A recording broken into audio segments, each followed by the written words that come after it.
So, hello everybody. My name is Jan Zanitas, and I'm the Executive Director at the Center for Interactive Learning and Collaboration, or as some of you know, CILC. Thank you so much for joining us today. I think you're going to have fun on this demo webinar because you're going to get to actually experience the technology rather than just hear about it. So we're going to start with Mark telling us about Vidyo solution, but before we do that, I would love to do a quick round of introductions. So starting with Mark. Mark, wave your hand. Mark is the Senior Director of Product Marketing at Vidyo, and he is a former K-8 technology teacher.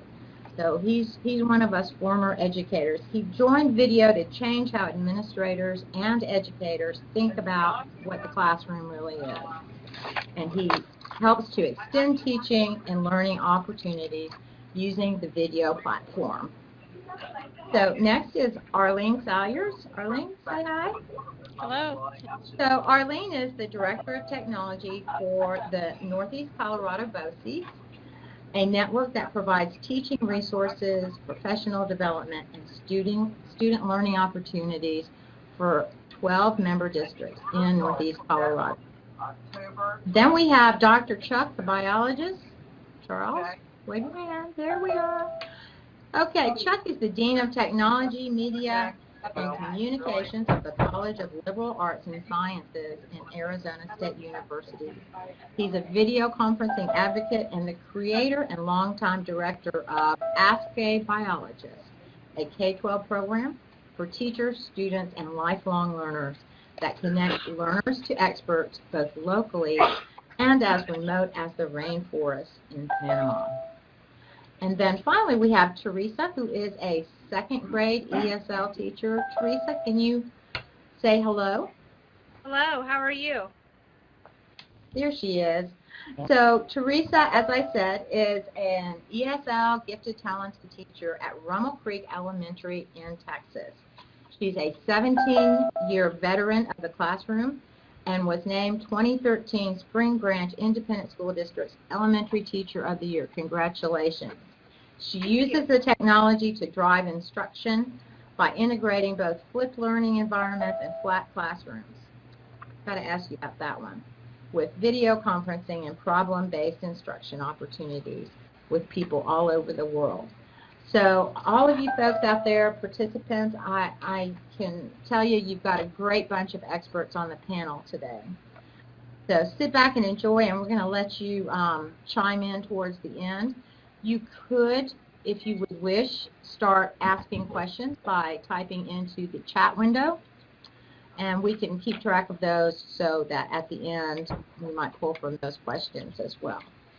So at this point, I want to turn it over to Mark, who's going to give us a high-level overview of the Vidyo solution and what that means for schools.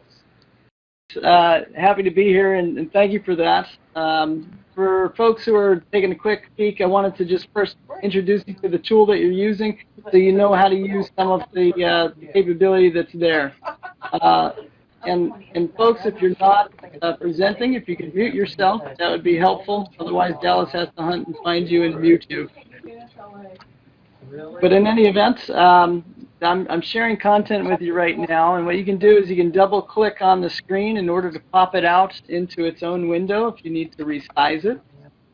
And just very quickly, if you need to change camera or audio device, that's under the Settings button. You can click on there and go to Devices. You'll be able to select what you need to select. The next button over is the camera. That'll put you into video privacy if you needed to go into privacy. The next one would be enormously helpful. That's to mute your microphone. So if you have somebody talking in the background, that'll be helpful. Then you've got the toggle to self-view, so you can turn off your own self-view or make it larger if you want to, or go into picture-in-picture mode. And then there's a button to go full screen. So if you wanted to put the client in full screen, that's a helpful way to do it. And then finally, we've got the screen layout. You can switch between what we call active speaker and continuous presence.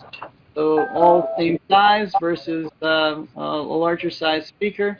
And then if you click on the chat, group chat button, you'll see it'll turn green, and then you can go ahead and enter your questions over in the space here.